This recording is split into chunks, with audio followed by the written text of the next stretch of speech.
Welcome back to the math for you. आपसे जैसा वादा किया था दोस्तों कि नॉर्मलाइजेशन के बारे में बात होगी हम लोगों की, किस तरीके से आपके मार्क्स बढ़ेंगे, किस शिफ्ट के मार्क्स बढ़ सकते हैं, क्यों बढ़ सकते हैं, फैक्ट्स पर बात होगी। वीडियो भले ही 4 से 5 मिनट का होगा लेकिन टू द पॉइंट बात करूंगा। पिछला वीडियो आप लोगों ने देखा कटऑफ का किस तरीके से बहुत अच्छे से समझाया।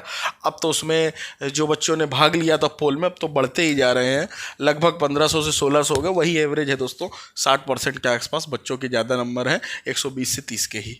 देखते हैं क्या होता है। कटऑफ जो बताइए वहीं खेलेगी, टेंशन लेने की जरूरत नहीं है। अपने इंटरव्यू की तैयारी आप लोग कर सकते हैं। इंटरव्यू कैसा क्या आता है उसका बहुत जल्द आपको वीडियो एक पड़ा हुआ भी है हमारी प्लेलिस्ट में, वो आप जाकर देख सकते हैं। अब समझते हैं इस चीज़ को, नॉर्मलाइजेशन का क्या है। देखो आपके जो एग्ज़ाम हुए हैं 21 तारीख से लेकर 28 तारीख तक हुए हैं, 28 फरवरी तक। ठीक है, हुआ क्या आप समझना इस बातों को। जिनका पेपर 21 तारीख को था तो उनमें हुआ क्या कि 2 से 3 चीज़ें बहुत बदल गई थी एकदम से। क्या बदली?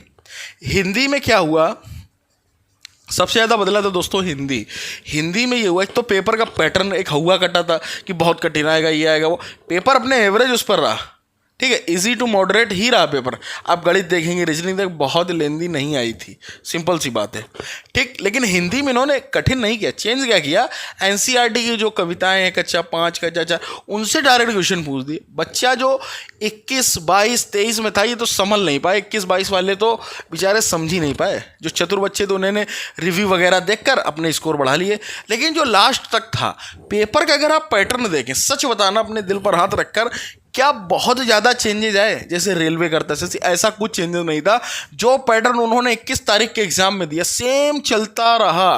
वैसी जो करंट आ रही थी उनके 2 से 3 क्वेश्चन, जो इंग्लिश में आपके एक्टिव पैसिव आ रहे थे, नरेशन आ रहा था, वही पैटर्न पूरा सीडीपी थी वही रही। ऐसा नहीं उन्होंने कुछ बदल दिया हो, एकदम बहुत बड़ा चेंज किया हो। जो उन्होंने 21 तारीख को शुरू किया एंड 28 तारीख को वही किया। लेकिन उससे अब होगा क्या, कट ऑफ कौन बढ़ाता है, नॉर्मलाइजेशन में फ़र्क कौन डालता है? जो अच्छे बच्चे होते हैं। अच्छा बच्चा भी होगा ना 21 22 में तो वो भी ये सब पढ़ के नहीं गया था। किसी भी यूट्यूब में किसी भी टीचर ने ये नहीं पढ़ाया था, कुछ नहीं पढ़ाया था, उसके बाद फिर सभी ने पढ़ा दिया। तो जो पढ़ने वाले बच्चे थे, जो इधर इनका एग्जाम था 25 से 28 तक या 24 से मान लो, उन्होंने पढ़ लिया, रट्टा मार लिया।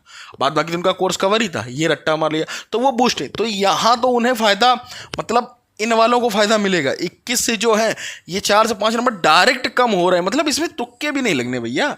जो चीज़ पढ़ी नहीं उसमें तुम तुक्का क्या लगाओगे, है ना। तो सिंपल सी बात, 5 से 6 क्वेश्चन भी थे ये, तो ये बहुत बड़ा फ़र्क पड़ेगा। और नॉर्मलाइजेशन का दोस्तों सीधा खेल है। जो मैं आपको बता दूं, जो बहुत सारे यूट्यूब आपको बोल रहे हैं 20 नंबर बढ़ेंगे, कोई बोल रहा 25 बढ़ जाएंगे, ये सब फर्जी की बातें हैं।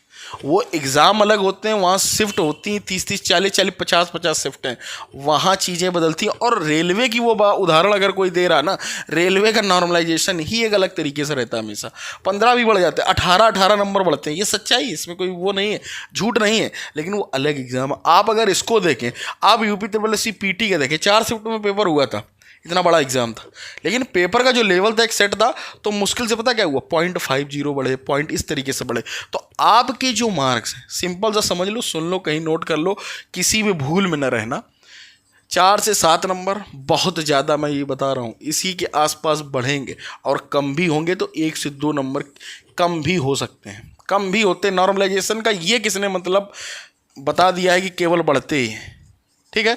तो कम भी दोस्तों मार्क्स हो सकते हैं, क्या पता। जैसे 28 फरवरी का पैटर्न वही रहा यार। कोई भी आप पेपर उठा के देख लेना, कोई भी उठाना, किसी भी शिफ्ट किसी से मांग लेना और देखना पूरा पैटर्न कि क्या रहा, क्या चेंजेस आए। कोई चेंज नहीं आया, सेम पैटर्न। उन्होंने लास्ट तक वो हिंदी की कविताएं पूछते रहे, हाँ ये बदलते रहे, कभी राइटर पूछ रहे थे, कभी टाइटल पूछ रहे थे, ये कभी कभी उसका भाव पूछ रहे थे, कभी कभी। तो इस तरीके से जो सीडीपी थी वो भी उसी तरीके से रही, सेम पैटर्न पर ही रहे। और बच्चे तो एवरेज ही रहे ना, सभी में, किसी में मतलब सभी में, किसी में अच्छे गए, किसी में कम अच्छे गए, इस तरीके से ही तो रहा। तो उम्मीद आप सिंपल से समझिए, बहुत ज़्यादा फर्क पड़ेगा अगर आपके मान लेता हूँ कठिन शिफ्ट में 100।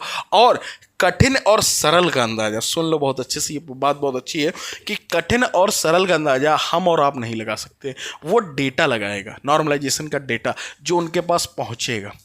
आपके उससे कुछ नहीं। मान लीजिए मैं पेपर देने गया, मुझे कठिन लगा पेपर, ठीक है, लेकिन जो अन्य बच्चे थे उन्हें सरल लगा, उन्होंने एक अच्छा स्कोर किया। तो मेरे कठिन या सरल लगने से कुछ नहीं होना है, जो डेटा उनका बताएगा कि हाँ इस शिफ्ट में एवरेज स्कोर जो है ना वो कम है, एक वो रेंज सेट करते हैं, एक कोई एक शिफ्ट ले लेंगे जो एकदम बिल्कुल उसी को बेस मान लेंगे, उसी के आधार पर सब काम करेंगे।